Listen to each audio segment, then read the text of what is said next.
Hello বন্ধুরা, welcome to a new video. তো আজকে তোমাদের সাথে সোয়াবিনের একটা সিম্পল আর ইজি কিন্তু টেস্টি রেসিপি শেয়ার করব। আশা করি তোমাদের নিশ্চয়ই ভালো লাগবে।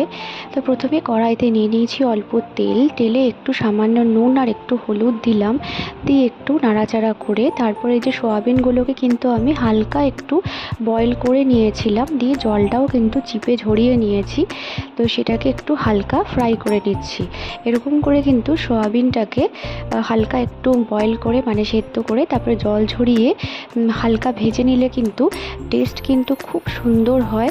তো সোয়াবিনটা আমি হালকা করে একটু ভেজে তারপরে কিন্তু উঠিয়ে রেখে দিচ্ছি।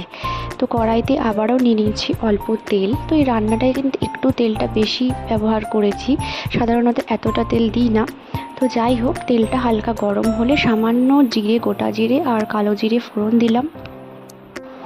তারপরে একটা গোটা পেঁয়াজ আর একটা টমেটো কেটে নিয়েছিলাম, তো হালকা একটু ভেজে নিচ্ছি। পেঁয়াজটা একটু গোল্ডেন ব্রাউন করে ভেজে নিচ্ছি।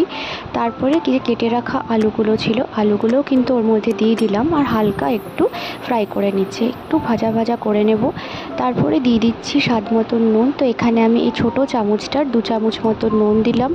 নুন দিয়ে আর একটুখানি কিন্তু আলুটাকে ভাজবো। তারপরে দিয়ে দিচ্ছি এর মধ্যে হলুদ গুঁড়ো, এই ছোটো চামচের 1 চামচ মতন কি 2 চামচ মতন হলুদ গুঁড়ো, আর এই জিরে গুঁড়ো দিচ্ছি, জিরে গুঁড়ো 1 চামচ, আর লঙ্কা গুঁড়ো দিলাম 1 চামচ। আর আদা, পেঁয়াজ, রসুনের একটা পেস্ট আর লঙ্কার সব কিছুর যে একটা পেস্ট করেছিলাম, যেটা মশলায় দিই আর কি, সেই মশলাটাও কিন্তু একটু দিলাম। তো মশলাটা একটু বেশিই দিয়েছি। দিয়ে খুব ভালো করে কিন্তু আলুটাকে একটু কষাবো মশলার সাথে, নাহলে কিন্তু মশলার কাঁচা গন্ধটা আসতে পারে। তো তাই খুব ভালো করে কিন্তু কষিয়ে নেব। তারপরে যে ভেজে রাখা সোয়াবিনগুলো ছিল সেগুলোও কিন্তু দিয়ে দিলাম আর আরেকটু ভালো করে কষাবো। যখন তেল ছাড়তে শুরু করে দেবে, মানে তেলটা আলাদা হতে শুরু হবে, তখন কিন্তু এর মধ্যে দিয়ে দেবো জল। একটু ঢেকে কষিয়েছিলাম, তারপরে কিন্তু তেল বেরোতে শুরু করলে পরিমাণ মতন অল্প করে জল দিলাম। তো এবারে এই যে দেখো কত সুন্দর কালারটা এসেছে।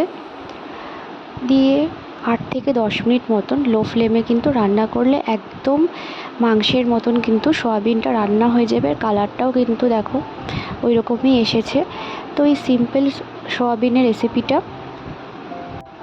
তোমাদের যদি ভালো লেগে থাকে তাহলে অবশ্যই কিন্তু ভিডিওটাকে লাইক করে চ্যানেলটাকে সাবস্ক্রাইব করে পাশে থাকবে। দেখা হচ্ছে নতুন কোনো ভিডিওতে, আবারও নতুন কোনো রান্না নিয়ে। Till then bye and thanks for watching.